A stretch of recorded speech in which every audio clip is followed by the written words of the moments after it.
Assalamualaikum warahmatullahi wabarakatuh. Ibu-ibu dan bapak-bapak yang saya hormati, kajian kita pada kesempatan ini berkaitan dengan tafsir. Kita sudah menjelaskan ayat-ayat yang berbicara tentang inti syariat Islam. Dan inti syariat Islam yang akan kita bahas yaitu merujuk surat At-Taubah ayat 112. Di dalam ayat itu paling tidak ada 10 atau ada 9 inti syariat Islam yang harus kita pahami dengan baik.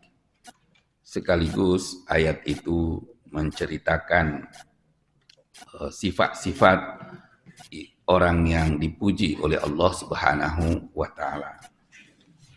Nah, untuk itu di dalam ayat itu Allah Subhanahu wa taala berfirman, a'udzubillahi samiil alim minasyaitonir rajim, at-taibun al-abidun al-hamidun.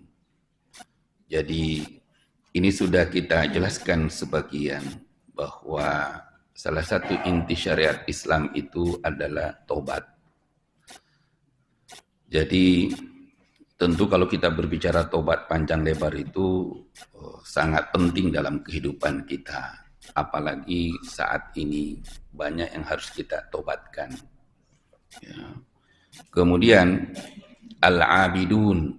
Al-abidun itu abid.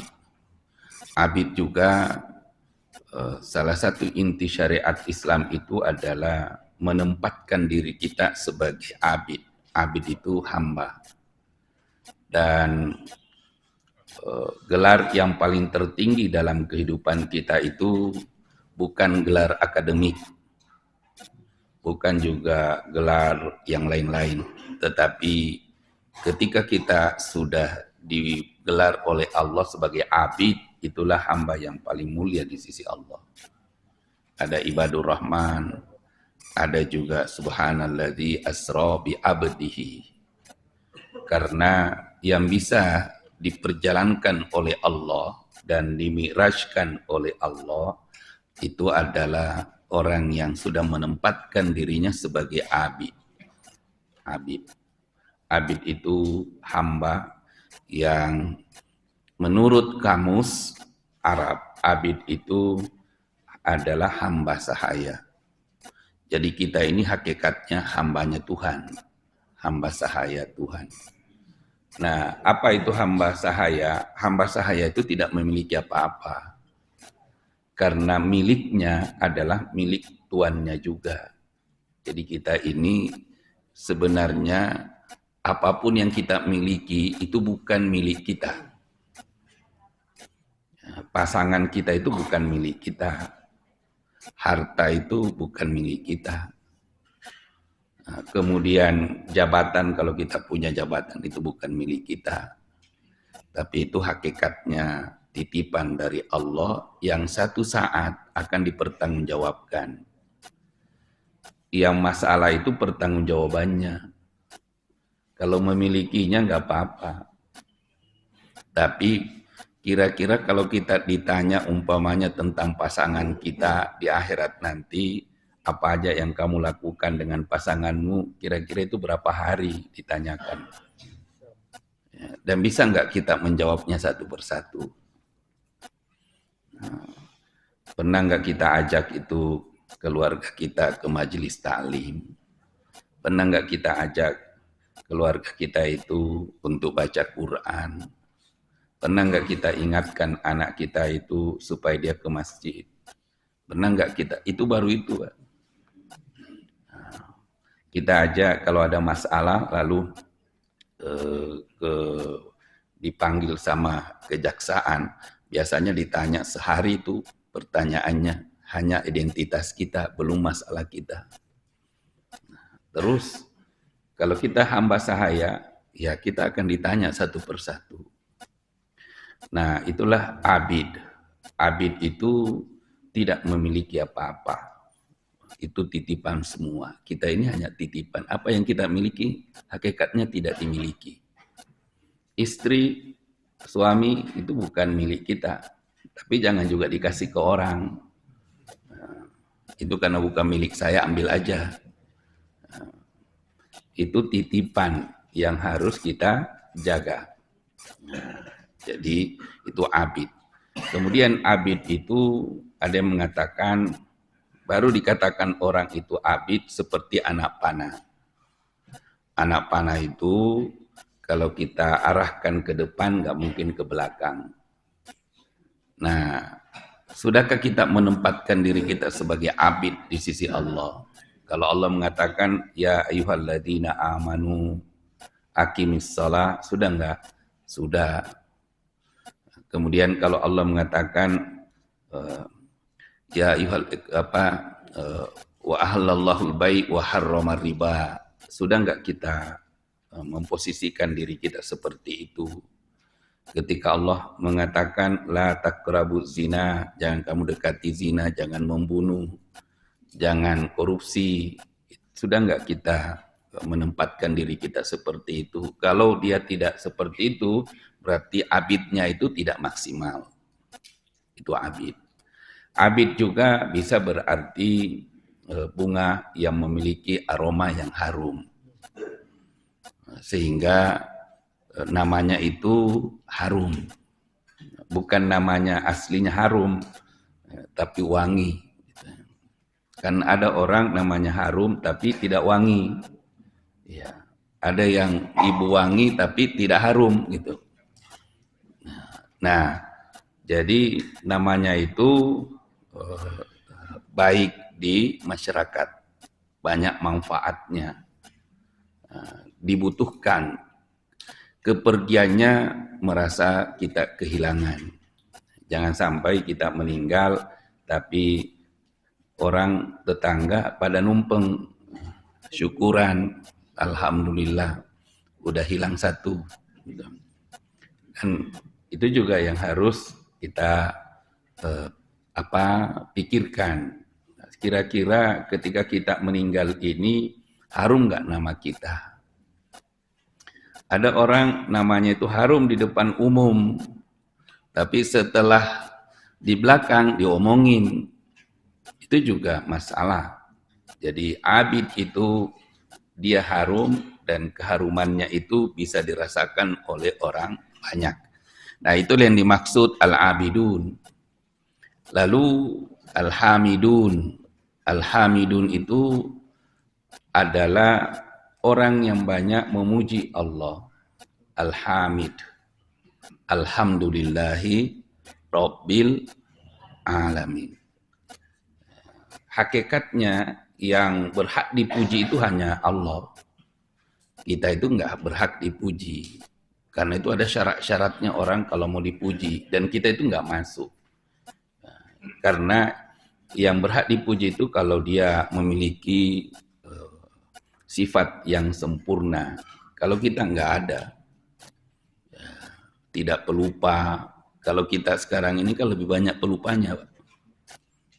Kemudian melahirkan keindahan apapun yang dia lakukan, itu pasti dampak efek dari apa yang dia lakukan itu melahirkan manfaat dan keindahan. Nah, itu diantara syarat orang yang dipuji. Jadi kalau kita muji orang itu hakikatnya sebenarnya memuji Allah. Kalau kita bilang kamu cakep, kamu cantik, sebenarnya bukan dia yang cantik, tapi Allah. Karena yang membuat kelihatan cantik itu adalah Allah. Coba kalau mata kita dibutakan oleh Allah. Atau dibuat minus aja atau plus. Istri saja kadang-kadang nggak kelihatan. Suami saja kadang-kadang tidak jelas. Ya, sehingga kalau kita bilang, oh ibu cantik ya, kata ibunya, bapak kan nggak lihat, kenapa saya bisa disebut cantik? Jangan-jangan ibu lain yang disebut cantik. Ya. Jadi itu al-hamidun. Hamidun. Jadi kalau hamidun itu kita memuji orang, hakikatnya memuji Allah. memuji Allah Subhanahu wa taala. Kemudian yang keempat ada as-saihun. As-saihun ini kalau kita kaji dari aspek bahasa, itu ada dua, ada empat artinya. As-saihun. Jadi, at-taibunal abidunal hamiduna as-saihun. As-siyaha. As-siyaha itu sebenarnya pelancong ya. Melancong atau berwisata. Ya, jadi dalam Al-Quran itu goes itu ada Pak, as-saihun. Nah, jadi kalau Bapak goes itu hafal ayatnya nih. Nah, kenapa goes pagi-pagi as-saihun? As-saihun. Berjalan, mengembara, kemudian berwisata, piknik. Nah itu as-saihun. Jadi piknik itu boleh. Ya. Kalau bisa ngajinya juga harus piknik sekalian gitu. Jadi jangan piknik-piknik saja. Ya. Kalau bapak-bapak sering ke Pangandaran, ya udah pengajiannya juga di Pangandaran. Artinya saya juga ikut kan kalau saya diundang gitu. Ya.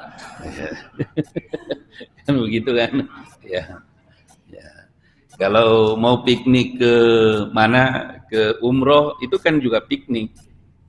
Nah, ngaji juga di sana. Jadi di dalam Al-Quran itu banyak ayat-ayat yang memerintahkan orang untuk berwisata piknik. Ya, piknik. Jadi kalau kita sebut Bandung itu kota wisata, itu tidak bertentangan dengan Quran. Memang ada perintahnya di dalam Al-Quran. Salah satu di antaranya wasaihun, orang yang senang mengembara, orang yang senang piknik, orang yang senang berwisata, orang yang sedang berjalan. Nah untuk itu salah satu maknanya itu adalah piknik. Kedua, ada yang memahami wasaihun adalah as-saimun. As-saimun ay as-saimun, saum. Jadi saum itu sama dengan as-saihun. Jadi ada yang mengatakan as-saihun di situ artinya orang yang saum. Saum apa? Saum sunat. Karena saum wajib itu sudah ada di dalam surat Al-Baqarah. Ya ayyuhalladzina amanu kutiba alaikumussyam. Itu untuk saum yang wajib. Nah, tapi saum yang sunat yang mana? As-saihun ini. Puasa Muharram, ada kan yang puasa Muharram, ada juga yang enggak. Karena Nabi mengatakan faman syaa falyasum wa man syaa falyatruk. Siapa yang mau puasa silahkan, yang tidak mau puasa silahkan. Jadi saum juga itu sunnah Rasul di bulan Muharram, tidak saum juga sunnah Rasul, dan kelihatannya di sini kita sepakat nggak ada yang saum. Ya. Ya. Ada Pak ya? Ada. Oh ada. Oh iya. Ya. Jadi kenapa itu tadi udah hafal hadis itu, bagi yang mau silahkan, bagi yang tidak mau ya silahkan. Ya. Apalagi sudah ada konsumsinya dari ibu-ibu. Kan mensyukuri itu pelayanan ibu-ibu. Ya, jadi kenapa as-saihun itu sama dengan as-saimun? Karena hakikatnya mengembara itu dengan saum itu ada kemiripan. Sama dengan haji dan hijrah itu ada kemiripan. Apa? Orang yang saum itu hakikatnya lelah. Orang yang melancong, ada orang yang berwisata, piknik, wisata, itu juga lelah. Coba bapak-bapak goes ke Pangandaran. Berapa kali istirahat? Ya. Ya. Setiap ada warung, ngopi, berhenti. Ya. Yang tadinya mau menguruskan badan, tahu-taunya pulang naik 1 kilo. Ya. Kenapa? Karena terlalu banyak berhenti. Ya. Dan sayang juga kan, kalau orang itu berwisata, memang harus disuruh belanja, nggak boleh puasa. Kenapa? Nggak ada efeknya, nggak ada dampaknya kehadiran kita di situ. Ada orang yang mau berwisata, maunya tidur di masjid, yang gratis. Iya, dan mau minta pelayanan ke DKM. Ya, seharusnya beli. Kenapa? Supaya ekonomi masyarakat di situ tumbuh. Ya, coba ada yang piknik saum, nginapnya di emperan masjid. Terus apa dampaknya kita hadir di situ? Kan nggak ada. Ya. Tapi kita kan berwisata itu supaya bisa lihat, kemudian kita bisa belanja, kita bisa tidur di hotel. Ya nggak usah mahal-mahal lah, yang penting ya orang itu merasakan kehadiran kita di situ. Jangan sampai nggak belanja. Kalau saya suruh belanja orang itu. Ya. Saya pernah ke Aqsa. Saya tanya, beritahu memang jamaah, kalau mau belanja nanti di Aqsa saja. Sekalian niatnya untuk berinfak, bersedekah.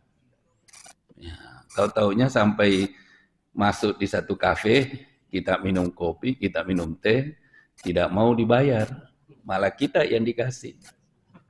Gitu. Ya. Pernah saya juga bawa jamaah ke Aqsa. Di pinggir Aqsa itu kan di situ ada makomnya Nabi Sulaiman. Nah, makomnya Nabi Sulaiman. Sulaiman itu kan dimakamkan di dalam Masjid Aqsa. Nah, pas saya ke situ ada orang-orang Palestina lagi makan, ciri khas makanan sarapan paginya. Sampai ke situ diajak juga makan. Akhirnya nggak makan di hotel karena kenyang di situ. Tapi buat saya itu sangat takjub ke mereka. Ya, konon mereka itu digempur sama Israel, tapi masih bisa berinfak, bersedekah. Masih bisa membantu orang. Kita hanya nonton pertempuran Israel, Amerika, Iran, malah kita yang bangkrut. MBG masalah. Karena kita hanya nonton kan perang itu, Pak. Ya, ya. Kemudian yang lain naik. Pertamax juga naik kan gitu. Kalau kita hanya nonton itu. Iya. Ini berkah atau apa itu? Nah, inilah masalahnya. Kalau orang sana digempur itu tiap hari, masih bisa ngasih kopi, masih bisa ngasih teh gratis, masih bisa beri sarapan yang gratis. Nah, jadi kalau kita alhamdulillah gratis juga ini. Makanya kita berdoa itu, ya mudah-mudahan tiap pengajian ada yang syukuran gitu. Nah, ada yang syukuran. Nah, syukurannya bukan saum, tapi syukurannya memberi makan. Gitu. Makanya kalau pas pengajian bapak-bapak niat saja saum, tapi pas ketemu sarapan di sini makan saja, supaya pahalanya 2. Jadi wasaihun dengan wasaimun itu mirip. Kenapa? Orang yang berjalan itu capek, orang yang saum juga capek, haus, lapar. Lapar itu. Jadi kalau kita bepergian, as-safaru musibah. Perjalanan itu musibah. Perjalanan itu musibah. Sering cepat orang emosi dalam perjalanan. Orang saum juga sama. Nah, coba kalau bapak saum, mudah tersinggung, cepat emosi. Nah, tiba-tiba marah ke pasangan, ke istri atau ke suami, atau ke anak. Ternyata bapaknya saum. Dalam pepergian juga kadang-kadang seperti itu. Maka pepergian dengan saum itu ada apa? Ada kemiripan, maka dipahamilah bahwa as-saihun itu adalah as-saihun bepergian, wisata, mengembara atau puasa. Karena kalau kita buka merasa bahagia kan, dan kalau kita bepergian sampai ke tujuan bahagia enggak? bahagia, sama kan dengan saum. Ya. Pas kita mau berangkat, kebayang itu kita ini saum. Nanti bagaimana kalau haus? Sama kalau kita mau goes, langsung. Tapi kalau goes masih bisa bawa minuman, masih bisa berhenti. Tapi kalau saum enggak. Jadi itulah sebabnya sehingga as-saihun di situ disamakan tashbihan, dimiripkan dengan wisata atau piknik. Nah, kemudian as-saihun, pendapat selanjutnya itu as-saihun adalah al-muhajirun. Nah, seperti yang disampaikan tadi oleh Pak Haji Wawan, Pak DKM, bahwa hijrah. Nah, kenapa hijrah dengan wisata itu mirip? Hijrah. Nabi SAW hijrah dari Mekah ke Madinah, itu juga luar biasa persiapannya. Sama kalau mau saum. Dan itu perjalanan. Orang yang saum itu juga perjalanan spiritual. Kalau orang yang hijrah itu ada perjalanan fisiknya. Nah, ada fisik. Saum juga ada fisiknya. Karena fisik itu harus mampu menahan haus dan lapar. Di dalam perjalanan juga kadang-kadang seperti itu orang yang hijrah. Maka ada yang mengatakan as-saihun di situ adalah orang-orang yang hijrah, yang berpindah dari satu tempat ke tempat yang lain. Dan hijrah dengan wisata itu mirip lah. Tinggal niatnya yang kadang-kadang berbeda. Kalau bapak-bapak piknik niatnya apa? Kalau hijrah kan niatnya pasti Allah. Nah, seharusnya kalau kita juga goes itu tujuannya, niatnya juga harus karena Allah. Saya goes ini supaya saya sehat. Sehat untuk apa? Untuk ibadah. Sehat untuk apa? Untuk ya bekerja mencari rezeki yang halal. Sehat untuk apa? Ya supaya saya bisa maksimal menanggung tanggung jawab yang saya miliki. Nah, itu untuk ibadah. Nah, kemudian wasaihun, saihun itu sama dengan al-ghuzatu, al-ghazi, ghazi itu perang. Nah, jadi ada yang memahami di situ wasaihun adalah perang. Nah, jadi at-taibun al-abidun al-hamidun saihun, perang. Makanya kalau kita lihat orang-orang Iran itu siap dia berperang. Iya. Dia lebih milih mati dibandingkan tunduk sama Amerika, tunduk sama Israel. Ya. Kalau kita tidak milih dua-duanya. Ya. Ya. Jadi kalau orang Iran itu mau mati demi untuk harga dirinya, martabat bangsanya. Martabat bangsanya. Nah, inilah kenapa? Karena mereka memahami makna as-saihun itu. As-saihun. Pendidikan yang ditanamkan oleh mereka, oleh keluarganya itu luar biasa. Terlepas pahamnya ya. Kalau Bapak tidak setuju, tetapi banyak hal yang manfaat bisa kita petik di situ. Apa? Pendidikan anaknya itu luar biasa. Di Iran itu, konon di Iran itu perempuannya banyak yang S2, banyak yang S3, hampir 90% mereka berpendidikan. Kalau Jawa Barat, di bawah 50% yang berpendidikan, itu pun banyak yang tamat SD, banyak tamat SMP, tidak, hampir separuhnya anak-anak Jawa Barat itu tidak tamat SMA, apalagi perguruan tinggi. Nah, itulah sebabnya sehingga Gubernur Pak KDM buatlah sekolah ke sana kemari. Buka ruang kelas besar-besar. Kenapa? Karena ATS-nya anak tidak sekolah di Jawa Barat itu tinggi. Tinggi. Coba aja cari datanya, Pak. Kita sedih itu. Kenapa? Karena memang ada mental juga. Contoh, ada murid saya, Pak, udah diminta, kamu ke sana, kita beri beasiswa lah. Kamu sekolah, kamu kuliah, karena dia tamat SMA. Kamu kuliah, daftar. Udah diberitahu, datang hari ini, tempatnya di sini, kamu tes aja formalitas. Kenapa? Karena beasiswa itu sudah siap. Apa yang terjadi, Pak? Nggak datang, nggak ngomong juga. Coba. Nggak datang, nggak ngomong juga. Terus bagaimana bisa kita kuliahkan dia nggak datang? Satu, besoknya baru nelpon. Saya tidak datang, Bu, tidak datang, Pak. Kenapa kamu nggak datang? Ibu saya tidak mengizinkan saya kuliah, saya harus kerja. Kenapa? Karena saudara saya kerja semua.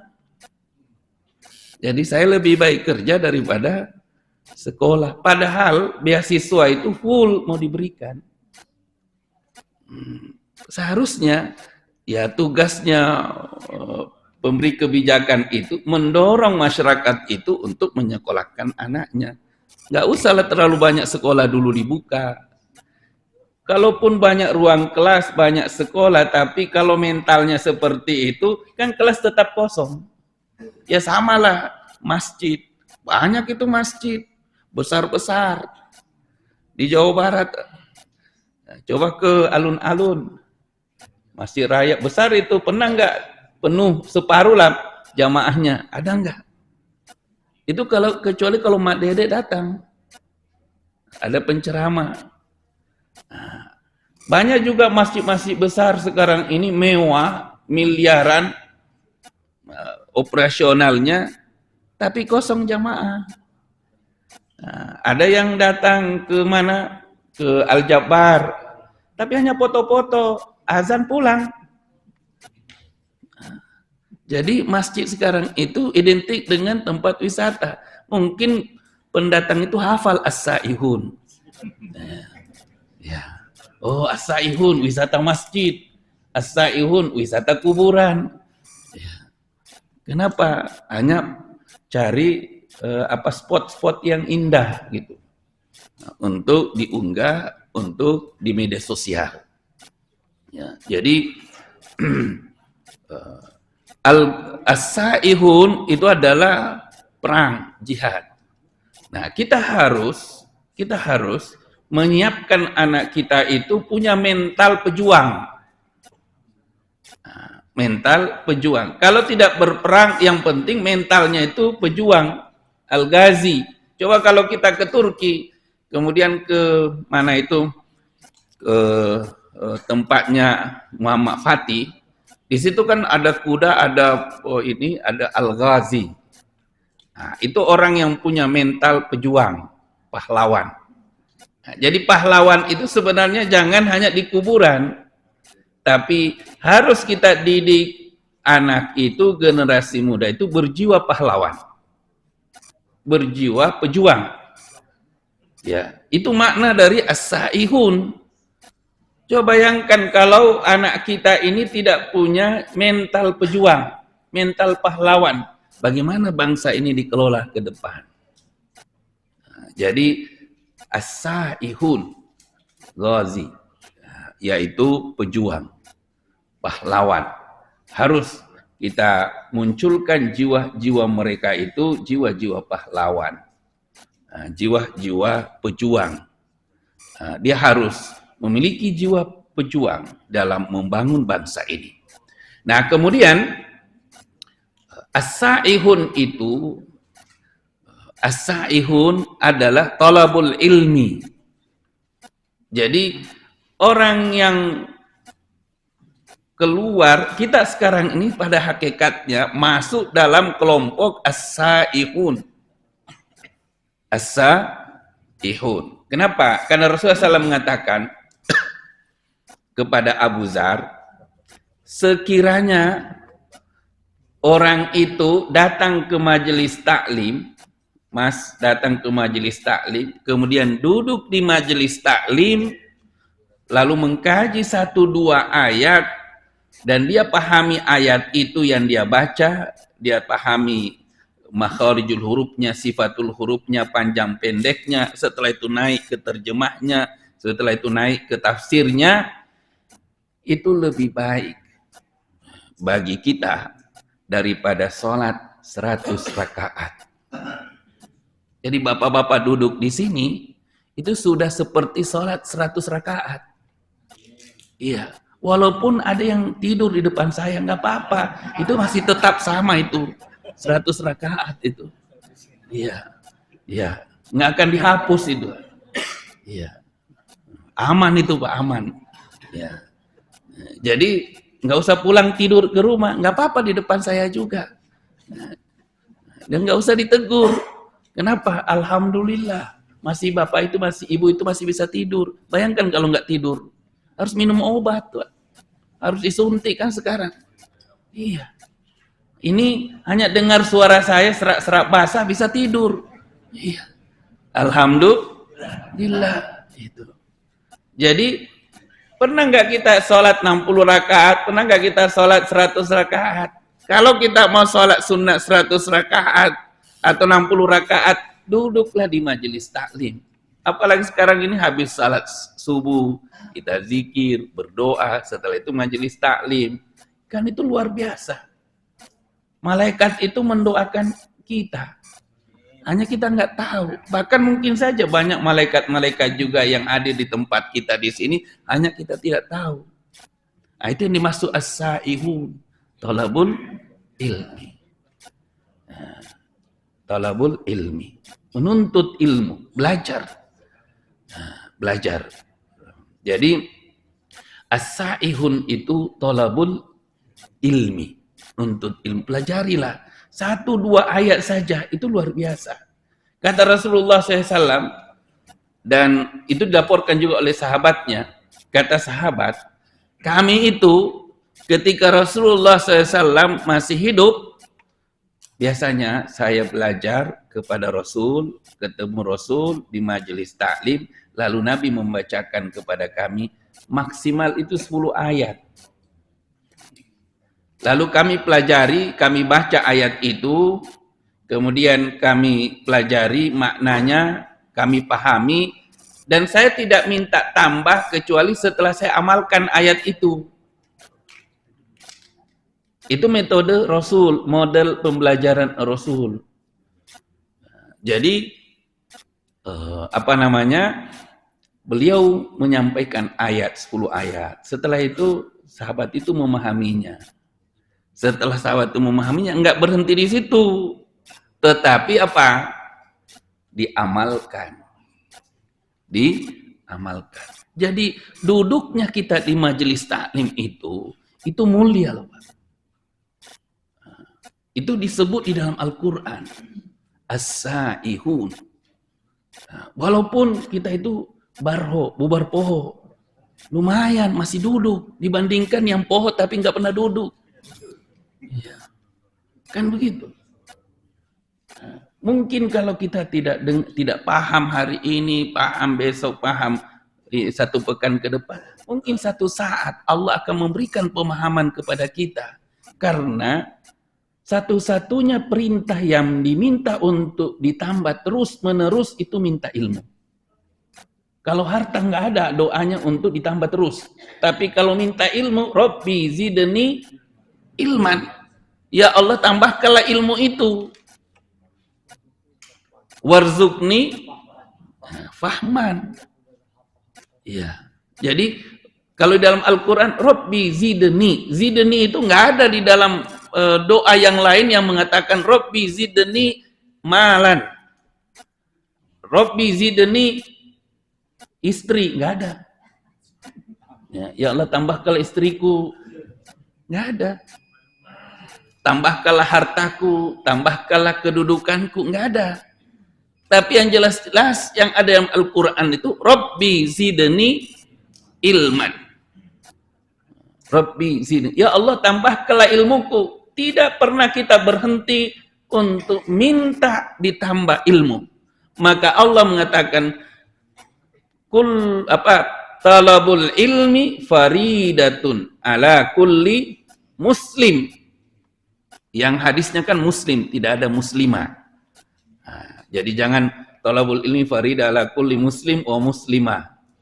Itu karena dia ingin membedakan mana laki mana perempuan. Itu biasanya muannas dengan muzakkar. Itu orang yang baru belajar nahu.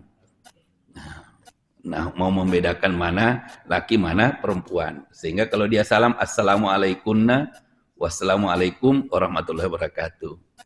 Ya Nabi kan nggak pernah mencontohkan seperti itu. Ya. Kenapa? Karena di dalam bahasa Arab itu kalau laki-laki disebut maka perempuan sudah masuk.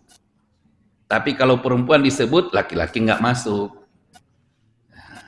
Jadi ya ayyuhalladzina amanu iza nudiya lis-shalah, amanu di situ bukan hanya laki-laki, perempuan juga boleh sholat Jumat kalau mau. Tapi kalau nggak mau nggak dipaksa seperti laki-laki. Jadi itu bahasa Quran, bahasa Nabi seperti itu. Maka Nabi mengatakan menuntut ilmu itu wajib itu. Utlubul ilma minal mahdi ilal lahdi. Dari mana kita harus nuntut ilmu? Sejak lahir sudah disuruh minta nuntut ilmu sampai masuk ke liang lahat. Sehingga ada ulama mengatakan boleh jadi di kuburan juga itu kita belajar lagi. Belajar lagi. Mungkin orang-orang di alam barzah di sana buat juga pengajian alam barzah. Kita belum tahu. Kalau ada bapak-bapak yang mau tahu silakan duluan. Nanti nelpon lah SMS ke kita. Benar itu Pak. Ya, saya kira seperti itu. Ya. Jadi as-sa'ihun. Jadi as-sa'ihun itu tadi thalabul ilmi. Nah, maka menuntut ilmu itu fardu dan perlu kita tentunya dalam menuntut ilmu itu lihat kalau ada taklim di mana Pak?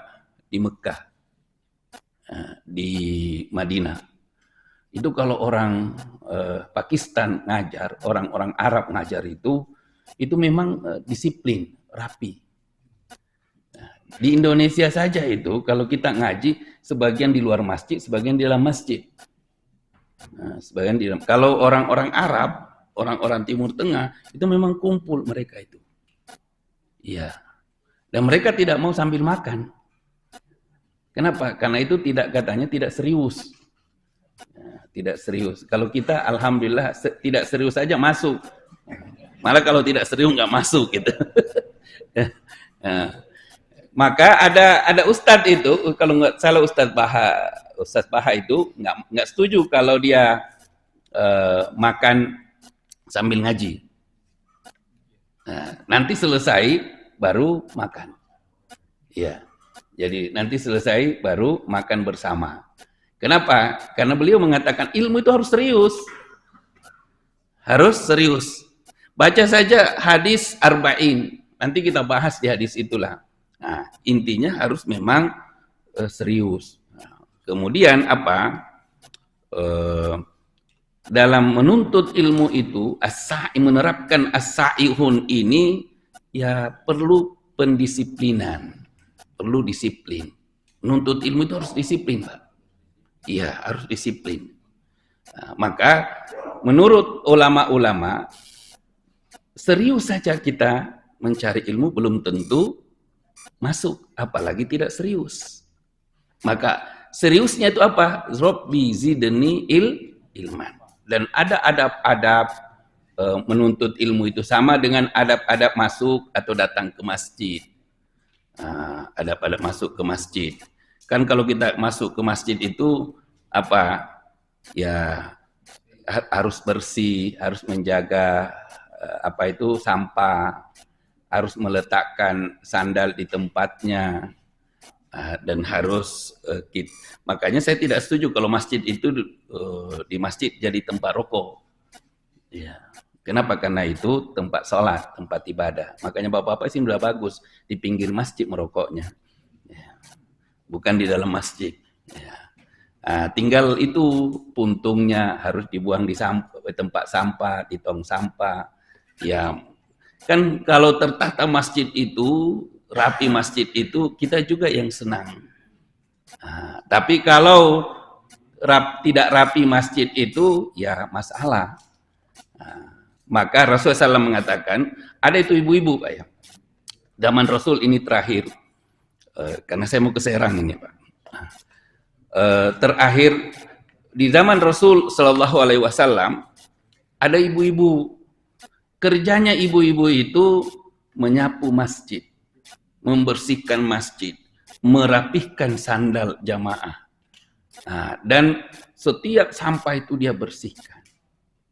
Lalu satu ketika Rasul ini mencari ibu-ibu itu perempuan, Pak. Nah, walaupun di Indonesia nggak pernah ada perempuan jadi DKM, pasti laki-laki. Nah, akhirnya apa yang terjadi? Ketika Rasulullah SAW menanyakan, mana itu ibu-ibu yang sering nyapu bersih di sini, kayak ibu-ibu di luar lah. Kalau ibu-ibu nggak ada yang di luar itu, kita nggak dapat apa-apa hari ini. Ya. Akhirnya hilang itu ibu-ibu itu. Kemudian ada sahabat yang datang ke Rasul, ya Rasul, 2 hari yang lalu ibu itu udah meninggal. Terus kenapa tidak memberitahu saya? Itu kan hanya ibu-ibu biasa ya Rasul. Itu hanya ibu-ibu yang sering bersihkan di sini. Marah itu Rasul. Apa kata Rasul?